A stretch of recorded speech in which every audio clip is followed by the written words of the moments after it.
예, 오늘 시편 7편입니다. 시편 7편은 시제를 보시면 다윗의 시로 되어 있죠.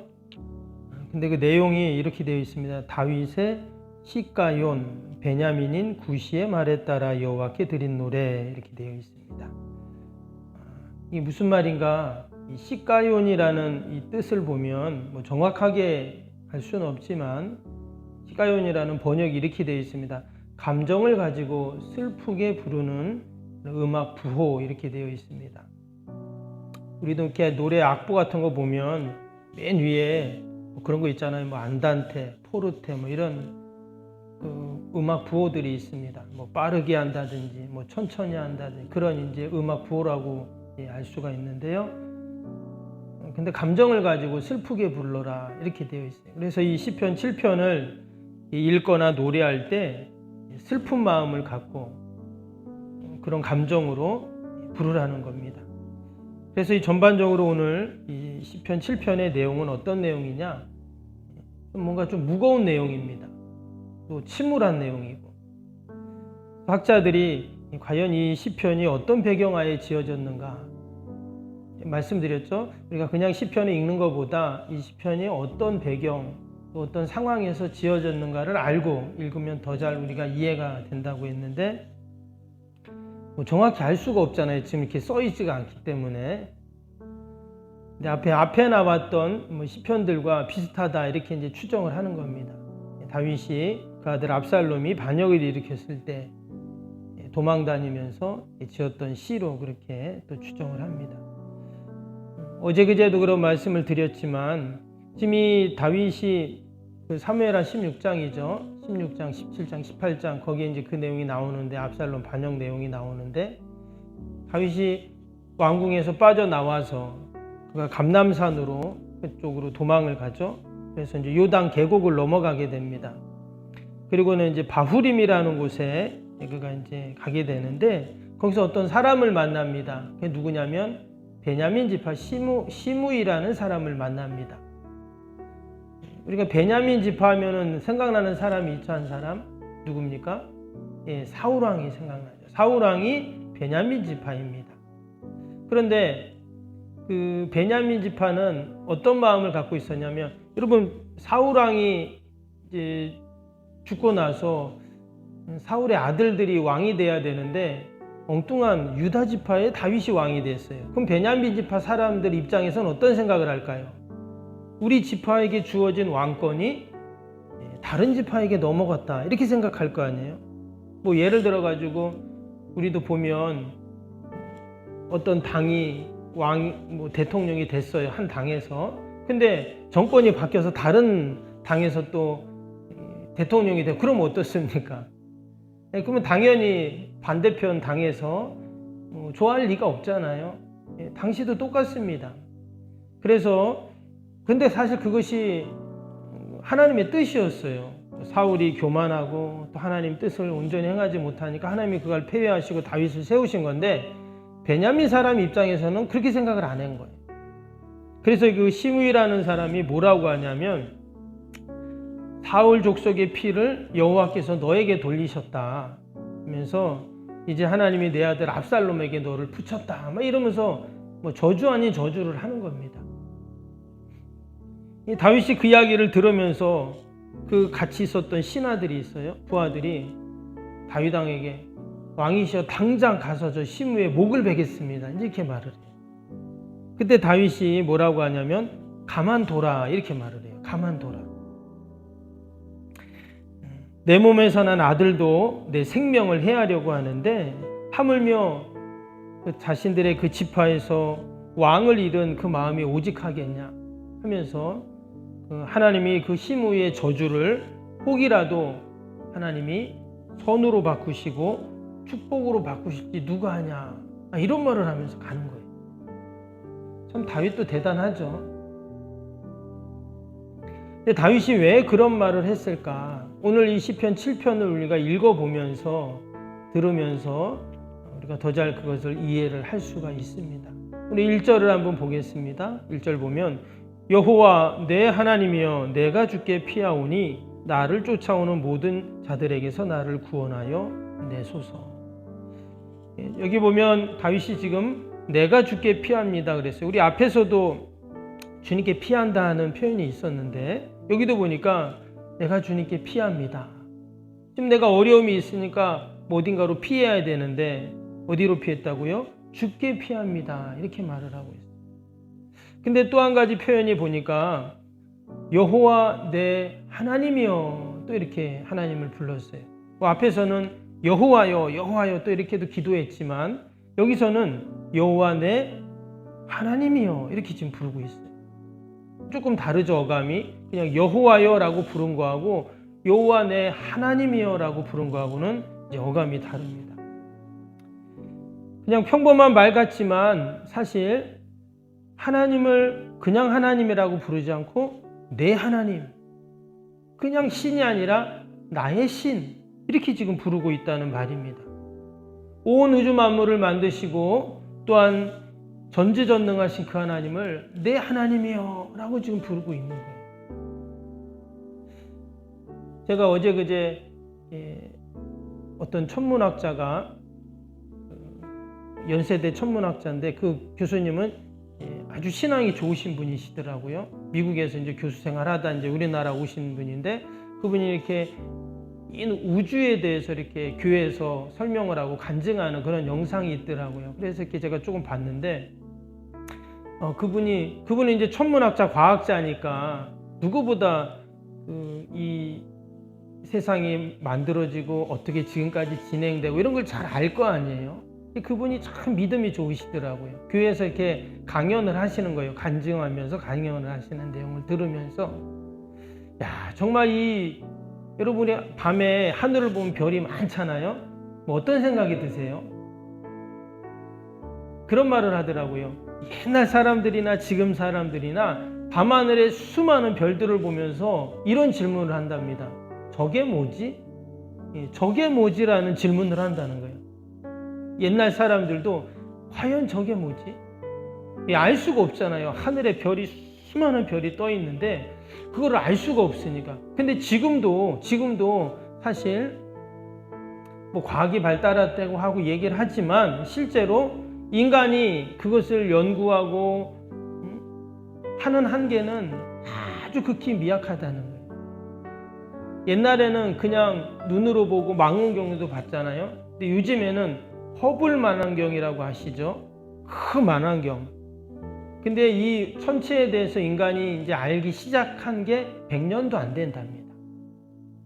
그리고 실제로는 한 5, 60년밖에 안 된대요. 그 연구가 이제 이렇게 막 개발이 된 거였어요.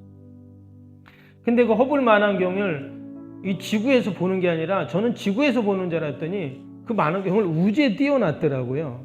왜냐하면 지구에서 보게 되면 그 지구 대기권에는 무슨 공기, 또 무슨 뭐 그런 거 물방울, 그런 무슨 먼지, 뭐 구름 이런 게 있잖아요. 그래서 저 멀리 우주의 것을 볼 수가 없답니다. 그래서 망원경을 대기권 밖으로 보내는 거예요. 마치 인공위성 보내는 것처럼. 그래서 이 대기권 밖에 허블 큰 망원경을 하늘에다 올려놓고 거기서 이제 우주를 보는 겁니다. 그래서 여러분 종종 이렇게 뉴스나 TV 같은 데 보면 이 우주에 있는 은하들을 이렇게 보잖아요. 가스가 있고 막 그냥 멋진 무슨 희한한 무슨 모양같이 생긴 우주 나오고 막 그러는데 그래서 인간이 이 우주가 어마어마한 공간이구나를 이제 알게 된 거죠. 그런 말을 해요. 여러분 우리 지금 지구 있잖아요. 이 지구가 속해 있는 은하, 우리 은하라고 하잖아요. 1000억 개 별이 있답니다. 근데 별이라는 것은 여러분 아시지만 빛을 발해야 돼요. 빛을 발한다는 건 마치 태양을 별이라고 말합니다. 우리 지구 같은 건 별이 아니에요. 왜? 빛을 발할 수 없기 때문에. 태양이 별이에요. 근데 태양 같은 별이 어때요? 하늘에 그렇게 많은 거예요. 근데 우리 눈에 보이는 별이라는 것은 우리 은하라는 그 은하 안에 있는 별만 보입니다. 그게 1000억 개랍니다. 근데 그런 1000억 개가 있는 은하, 우리 은하 같은 게 하늘에 또 1000억 개의 은하가 있다는 거예요. 그때부터 이제 셀 수가 없는 거죠, 인간은. 근데 이것이 이제 어떻게 이 별들과 은하가 생겼냐는 거예요. 그걸 과학에서는 증명을 못 합니다. 생긴 거는 어떻게 시작됐는데는 아무도 모른다는 거예요. 그리고 생긴 이후부터 어떻게 진행이 되었는가를 과학은 연구를 하는 거예요. 근데 과학자들이 계속 연구를 하고 연구를 해보니까 이게 어떻게 시작이 되냐니까 처음에 어떤 점에서부터 시작이 됐는데 마치 풍선을 훅 누가 훅 불다가 풍선을 확 불어버렸다는 거예요. 그래서 우주가 확 팽창했다. 이거를 이제 과학자들이 발견을 하고. 그래서 어마어마하게 지금도 이 우주는 계속 팽창을 하고 있대요. 그래서 눈으로는 식별할 수 없지만 점점점 이 별들이 멀어지고 있다는 거예요. 그게 오랜 시간을 통해서 계속 멀어지고 있대요. 그걸 팽창이라고 말을 하는데 과연 이것이 어떻게 이루어졌냐는 거예요. 여러분 어떻게 이루어졌죠? 오직 하나님께서 하시는 일인 줄로 믿습니다. 아무리 이 답을 찾으려도 어떻게 이것이 만들어지고 시작됐는지를 알 수가 없는 거예요. 슈퍼컴퓨터라고 해서 컴퓨터를 수천 대를 하나로 묶었답니다. 우리 집에 컴퓨터 한 대 있잖아요. 그 컴퓨터를 수천 대를 묶어가지고 슈퍼컴퓨터를 만든 거예요. 그래서 계산을 하는 거예요. 근데 그렇게 아무리 계산을 해도 어떻게 이 우주가 만들어지고 별이 만들어지는지는 알 수가 없어요. 근데 그것을 누가 만드셨다고요? 여호와 하나님께서 만드셨는 줄로 믿습니다. 그것밖엔 답을 찾을 수가 없는 거예요. 근데 다윗이 지금 그런 온 우주 천하 만물을 만드신 그 하나님을 뭐라고요? 내 하나님이라고 지금 표현을 하고 있어요. 나의 하나님. 내 하나님이라고 할 때 어때요? 친밀함이 있죠. 거기에 온전한 관계가 형성이 되는 겁니다. 그래서 우리가 이 새벽에도 함께 기도할 때 그냥 기도하는 게 아니라 우리가 하나님께 피했는데 그냥 피한 게 아니라 이 어마어마한 우주 공간을 만드시고 이 별들을 만드시고 그 안에 있는 모든 피조물들을 만드신 그 하나님을 내 하나님으로 우리가 고백하고 그 하나님께 우리가 피했는 줄로 믿습니다. 그 하나님 앞에 지금 다윗이 피해서 그 하나님의 은혜와 도움을 지금 구하고 있다는. 그리고 우리가 하나님을 내 하나님이라고 고백할 때 하나님과의 나의 관계가 그때부터 달라집니다. 여러분 우리가 옆집 아이하고 우리 집 아이하고 같을 수가 없잖아요. 우리가 하나님 앞에 그렇게 믿음으로 고백하며 나아갈 때 여러분 하나님께서 특별한 은혜, 특별한 은총, 특별한 축복을 허락하실 줄로 믿습니다. 세상의 모든 사람들에게 베푸시는 보편적인 은혜가 있습니다. 그 일반 은총이라고 말하죠. 그러나 하나님께서는 하나님의 자녀들에게만 베푸시는 특별한 은총이 있어요. 하나님의 자녀들이 기도할 때 응답하시는 하나님의 특별한 응답이 있다는 거예요. 우리가 오늘도 그러한 믿음을 갖고 우리가 함께 여러분 기도하는 그런 축복, 그러한 은혜가 있기를 바랍니다. 오늘 다윗은 어려움을 당하고 있습니다. 1절에 보니까 나를 쫓아오는 모든 자들이라고 했어요. 또 6절에도 보면 대적들이 있다 이렇게 지금 말을 하고 있어요. 지금 다윗이 어려움 가운데 있어요. 나를 계속 쫓아오고 나를 막 죽이려고 하고 대적하는 그 무리들이 있다는 거예요. 그러니까 주님께 지금 피한 것이죠. 근데 주님께 피할 때 그가 하나님 앞에 어떠한 고백으로 나아갔냐면 6절 봅시다. 여호와여 진노로 일어나사 내 제적들의 노를 막으시며 나를 위하여 깨소서. 주께서 심판을 명령하셨나이다. 민족들이 모임이 주를 두르게 하시고 그 위에 높은 자리에 돌아오소서. 여호와께서 만민에게 심판을 행하시오니 여호와여 나의 의와 나의 성실함을 따라 나를 심판하소서. 악인의 악을 끊고 의인을 세우소서. 의로우신 하나님이 마음과 양심을 감찰하시나이다. 나의 방패는 마음이 정직한 자를 구원하시는 하나님께 있도다. 여기 보니까 하나님을 어떻게 고백하냐면 공의의 하나님을 부르고 있어요. 공의의 하나님. 그래서 그 모든 대적들을 어떻게 한다고요? 심판을 명령하소서 이렇게 말하고 있죠. 공의의 하나님 앞에 지금 다 맡기고 의지하고 있습니다. 11절에는 심지어 뭐라고 했어요? 하나님은 의로우신 재판장이시며 매일 분노하시는 하나님이십니다. 분노하시는 하나님.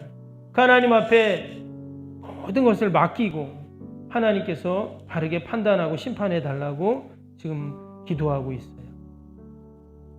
오늘도 내가 할 수 없는 이 문제들을 우리가 공의 하나님께 다 맡겨드릴 수 있기를 바랍니다. 마지막 17절 보면 내가 여호와께 그의 의를 따라 감사하며 지존하신 여호와의 이름을 찬양하리로다. 하나님께 다 맡겼더니 마지막에 뭐예요? 감사와 찬양이 나오고 있어요. 오늘도 우리가 함께 기도할 때 하나님께 다 맡기고 하나님께서 행하시는 놀라운 구원의 역사를 우리가 찬양하고 또 감사할 수 있기를 주님의 이름으로 축복합니다. 우리 화요일 기도 함께 하겠습니다. 주신 말씀 생각하면서. 화요일 기도입니다.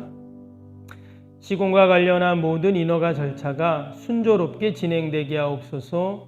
아멘. 건축위원과 설계 및 시공사 간의 원활한 소통이 이루어지게 하옵소서.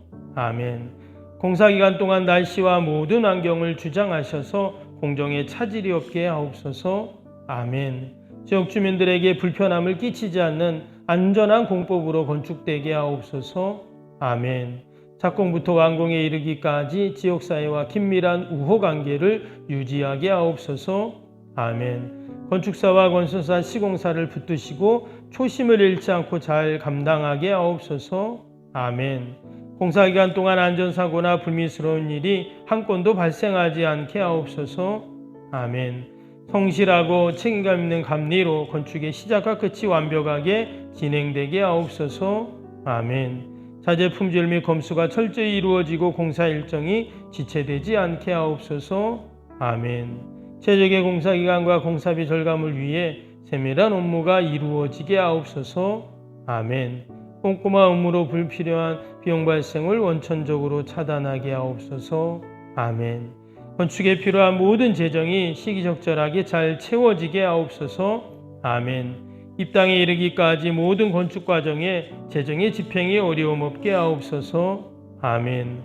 헌금을 약정하고 드리는 성도들에게 복을 주셔서 간증이 넘치게 하옵소서. 아멘. 건축으로 인해 교회 사역이 위축되지 않도록 풍성한 재정으로 채워 주옵소서. 아멘. 예수님의 이름으로 기도합니다. 아멘. 사랑과 은혜가 충만하신 하나님 아버지, 이 새벽에도 하나님 기도할 때 다윗처럼 여호와 나의 하나님이여 내가 주님께 피합니다. 이 고백으로 우리가 주님 앞에 나왔사오니 오늘도 하나님 우리를 구원하시고 하나님의 공의 심판으로 하나님께서 모든 것들을 선하게 인도하여 주옵소서. 의를 따라 감사하고 치존하시는 하나님을 찬양했던 다윗처럼 우리도 오직 하나님 앞에 감사하고 하나님의 이름을 찬양하는 저희들이 다 되게 하여 주옵소서. 그러한 믿음과 소망으로 또 기도합니다. 나라 민족 교회 이웃 사랑하는 자녀들 다 올려드리오니 하나님 도우시고 함께하여 주옵소서. 기도할 때 어둠의 영들 다 물러가게 하여 주시고 하나님이 보내시는 돕는 영을 우리가 만나게 하여 주시옵소서. 오늘도 기도에 이런 유가 날 수 없다 하셨사오니 약속의 말씀 꼭 붙잡고 믿음으로 기도하여 응답받는 귀한 복된 새벽이 되게 하여 주옵소서. 예수님의 이름으로 기도하옵나이다. 아멘. 하늘에 계신 우리 아버지, 아버지의 이름을 거룩하게 하시며 아버지의 나라가 오게 하시며 아버지의 뜻이 하늘에서와 같이 땅에서도 이루어지게 하소서. 오늘 우리에게 일용할 양식을 주시고 우리가 우리에게 잘못한 사람을 용서하여 준 것 같이 우리 죄를 용서하여 주시고 우리를 시험에 빠지지 않게 하시고 악에서 구하소서. 나라와 권능과 영광이 영원히 아버지의 것입니다. 아멘.